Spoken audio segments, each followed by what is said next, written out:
Salut à toi, cher humain, et bienvenue sur Gaming News Planet. Aujourd'hui, 4 news.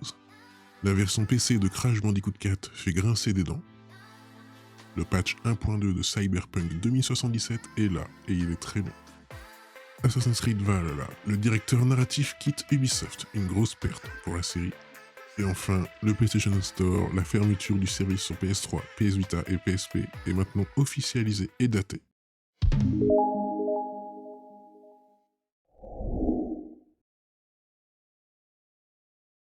Donc on se retrouve sur Jeux Vidéo Live. La version PC de Crash Bandicoot 4 fait grincer des dents. C'est un jeu solo, oui, mais Activision a eu la bonne idée d'imposer une connexion internet permanente, amenant à une erreur BLZ de blablabla qui n'a pas la cote et fait rager. Imposer une connexion internet pour un jeu solo, franchement. Crash Bandicoot 4 est revenu sur les consoles actuelles et le PC, mais ce lancement ne se fait pas en douceur sur cette dernière plateforme. Le jeu disponible sur Battle.net, la plateforme d'Activision, en exclusivité fait des siennes sur PC, car il nécessite une connexion permanente obligatoire à Internet. Mais où est la nouveauté puisque c'est le cas d'autres titres de l'éditeur, et qui n'est pas connecté au web sur son ordinateur? Oui d'accord, mais non. On rappelle que Crash Bandicoot 4 est un soft solo. Et le souci c'est que si votre connexion plante ou les serveurs, vous avez une jolie erreur qui s'affiche, et au revoir votre progression.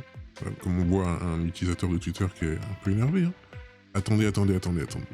Crash 4 sur PC demande une connexion constante. Quel est l'intérêt?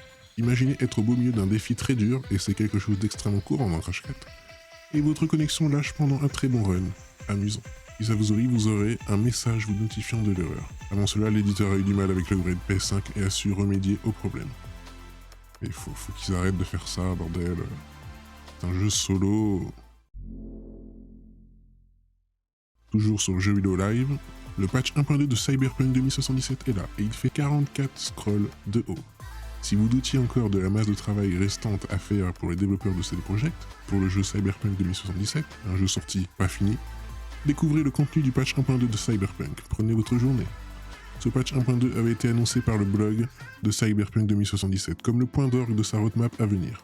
Après un report suite à la cyberattaque, il devrait arriver prochainement sur les serveurs puisque sa note a déjà été dévoilée sur le blog. Et le moins qu'on puisse dire, c'est qu'il y a du boulot, beaucoup de boulot. Ce patch corrige des centaines, voire des milliers, j'avoue ne pas avoir compté, de problèmes à tous les niveaux. Une mise à jour massive qui est censée préparer le jeu à l'arrivée des DLC gratuits jusqu'en 2022. Bon courage pour la lecture.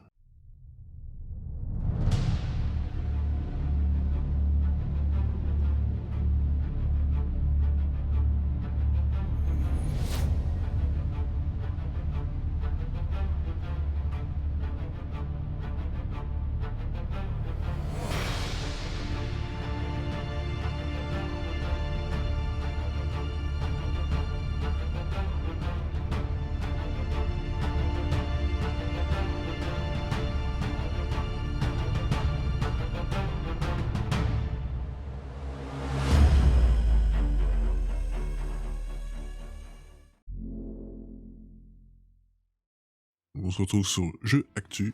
Assassin's Creed Valhalla, le directeur narratif quitte Ubisoft, une grosse perte pour la série.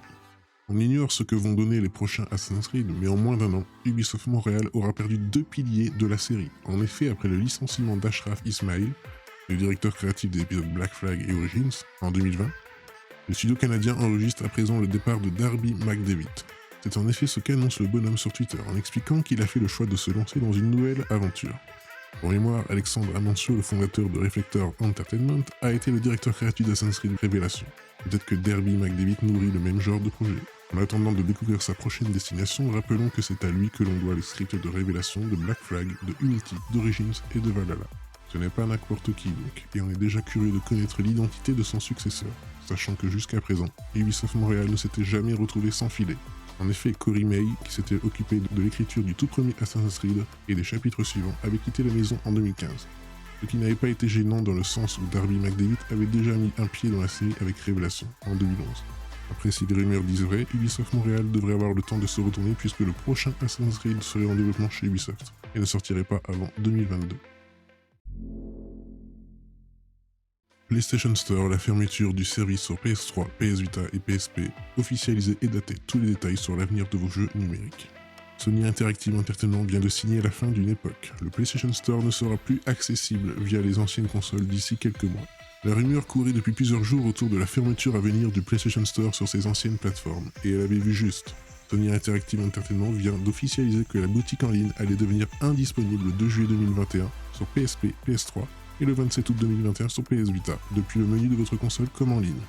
Que vont devenir vos jeux achetés? Quels sont les revers de cette décision lourde d'impact? Une longue FAQ fait le point sur ces sujets. Pour résumer, toutes les options d'achat des produits PS3, PS Vita et PSP vont disparaître, qu'il s'agisse de jeux, DLC ou microtransactions.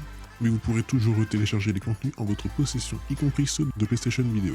Les fonds encore présents sur votre porte-monnaie pourront être conservés pour des achats sur PS4 ou PS5, ou remboursés si vous le désirez.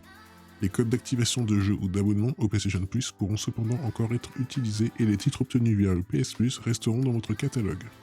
Et pour ce qui est des jeux cross-buy, avec des versions sur ces plateformes, les éditions PS3 et ou PS Vita seront bien débloquées lors de l'achat de l'édition PS4. Voici toute la FAQ.